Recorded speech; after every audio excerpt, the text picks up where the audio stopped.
नमस्कार दोस्तों, मेरा नाम है गौतम और आज से हम एक नया सीरीज स्टार्ट करने वाले हैं जिसमें हम नॉर्मली बात करेंगे इन्वेस्टमेंट के लिहाज से। अगर आप नए इन्वेस्टर हैं या फिर पुराने इन्वेस्टर हैं, चाहे स्टॉक मार्केट में आप डायरेक्टली इन्वेस्ट कर रहे हो या फिर म्यूचुअल फंड में भी अगर आप इन्वेस्ट कर रहे हो या फिर कोई बैंकिंग स्कीम या सर्विसेज यूज़ कर रहे हो, तो इन सारी चीज़ों के बारे में आने वाले वीडियो में हम बात करेंगे। तो आज से हम यहाँ पर शुरू करने वाले हैं कि अगर आप एक नए निवेशक हैं, नए इन्वेस्टर हैं, तो म्यूचुअल फंड में आप अपना पहला कदम कैसे रख सकते हैं, मतलब कि म्यूचुअल फंड जर्नी आप कैसे स्टार्ट कर सकते हैं। एक नए इन्वेस्टर को कैसे म्यूचुअल फंड में इन्वेस्ट करना चाहिए स्टार्टिंग में, इसी के बारे में हम बात करने वाले हैं। तो अगर वीडियो आपको यूज़फुल लगेगा, ठीक है, पहले आप पूरा देखिए। अगर आपको कुछ वैल्यू एडिशन लगेगा वीडियो के माध्यम से तो आप इसे सब्सक्राइब भी कर सकते हैं।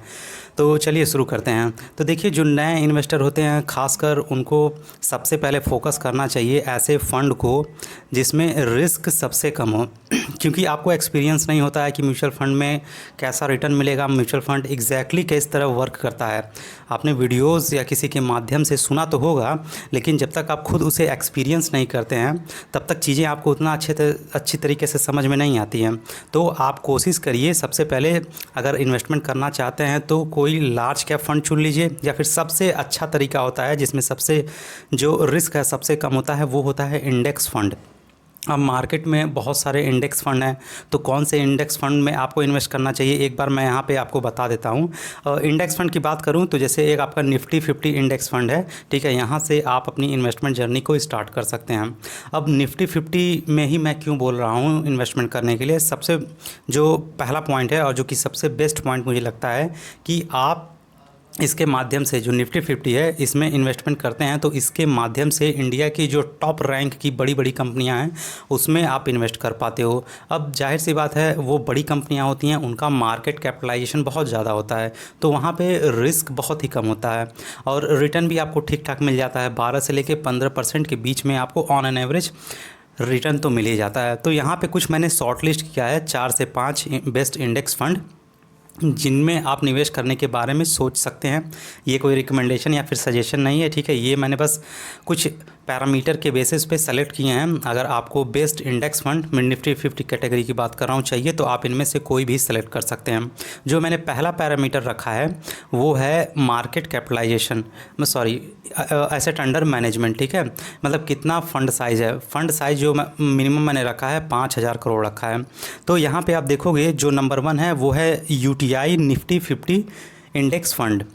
इसका आप AUM देखोगे तो वो 5000 करोड़ से ज़्यादा है। रिटर्न ऑन एन एवरेज ये 15% का बना के देता है और इसका एक्सपेंस रेशियो भी ठीक ठाक है। इसके अलावा और जो 3 है जैसे कि SBI निफ्टी 50 इंडेक्स फ़ंड है, और हो गया आपका HDFC निफ्टी 50 इंडेक्स फ़ंड, और लास्ट वाला ICICI prudential Nifty 50 index fund. तो ये जो 4 इंडेक्स फ़ंड है निफ्टी 50 को जो कंपेयर करते हैं, जिसका बेंचमार्क निफ्टी 50 है, तो आप यहाँ इनमें से किसी में भी निवेश के बारे में सोच सकते हैं।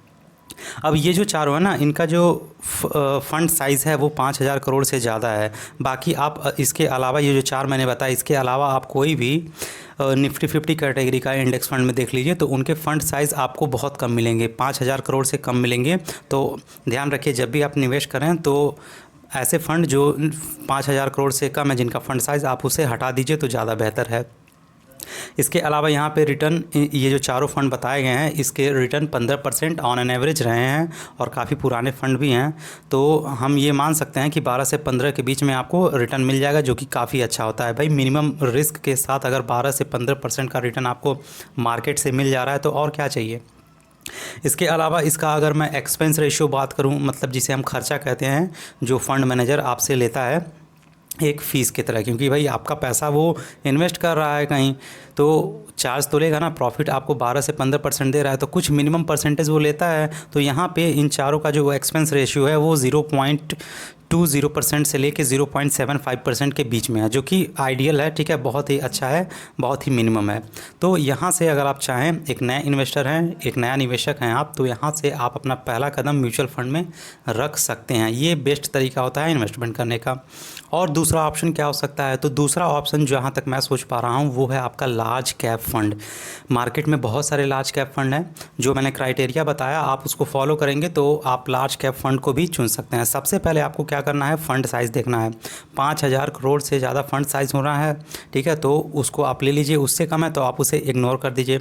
एक्सपेंस रेशियो भी मैंने बता दिया, 0.75% से कम हो तो ऐसे एक्सपेंस रेशियो वाले फ़ंड को आप रख सकते हैं।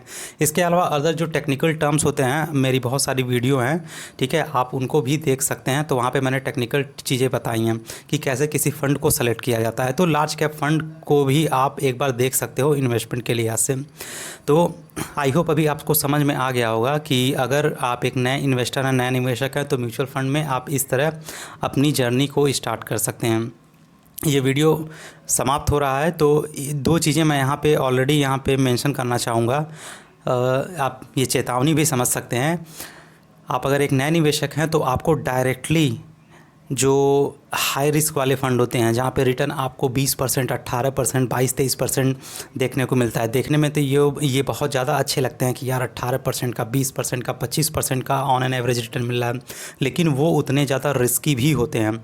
तो एक बात का आप ध्यान रखें, अगर आप इन्वेस्टमेंट कर रहे हैं तो डायरेक्टली आप स्मॉल कैप, माइक्रो कैप में ना जाते हुए लार्ज कैप फ़ंड या फिर इंडेक्स फ़ंड से अपनी जर्नी को स्टार्ट कीजिए। जब 1 साल, 2 साल या 3 साल तक आप इन्वेस्टमेंट कर लेते हैं तो आपको चीज़ें पता लगने लगती हैं कि किस तरह म्यूचुअल फ़ंड एग्जैक्टली वर्क करता है, कैसे मार्केट वर्क करता है, कैसे इसमें अप्स एंड डाउन्स आते हैं, कैसे मार्केट फ्लक्चुएट करता है, कितनी वॉलेटिलिटी रहती है। तो ये सब कुछ बेसिक चीज़ें जब आप समझने लगते हो ना, तब आप मिड कैप फ़ंड की तरफ, स्मॉल कैप फ़ंड की तरफ, माइक्रो कैप फ़ंड है, इसके अलावा मल्टी कैप है, फ्लैक्सी कैप है, बहुत सारी वेराइटीज़ हैं।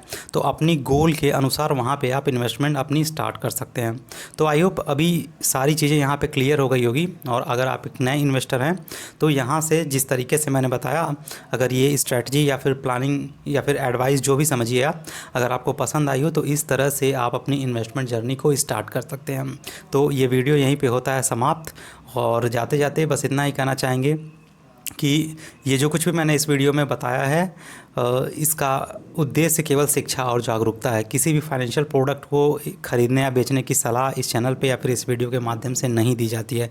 ये बात आप ध्यान रखिएगा। देखिए, हर एक मार्केट में, चाहे मनी मार्केट हो, सिक्योरिटीज़ हो या फिर कोई स्ट्रैटेजी, प्लानिंग, कुछ भी हो, आप कहीं भी निवेश कर रहे हो, थोड़ा बहुत कुछ % का ही सही रिस्क एसोसिएटेड होता है। कोई भी इन्वेस्टमेंट स्कीम, यहाँ तक कि एफडी की भी मैं बात करूँ, जिसे लोग कहते हैं कि ये बिल्कुल रिस्क फ्री होता है, उसमें भी रिस्क होता है। तो अगर आप इन्वेस्टमेंट करना चाह रहे हैं तो अपने खुद के रिस्क पे कीजिएगा। अच्छी तरीके से चीज़ों को समझिए, देखिए, परखिए, और आपका जो भी पर्सनल फाइनेंस एडवाइज़र होगा एक बार उससे भी डिस्कस कीजिए कि ये मेरे सामने फ़ंड बताए गए हैं, क्या ये सही है इन्वेस्टमेंट करने के लिए। उसके बाद आप खुद सक्षम हैं डिसीज़न लेने के लिए। तो आई होप ये वीडियो आपको पसंद आया होगा, एंड अगर पसंद आया हो वाकई में तो इसे लाइक करें, शेयर करें और ज़्यादा से ज़्यादा सब्सक्राइब करें। Thank you so much.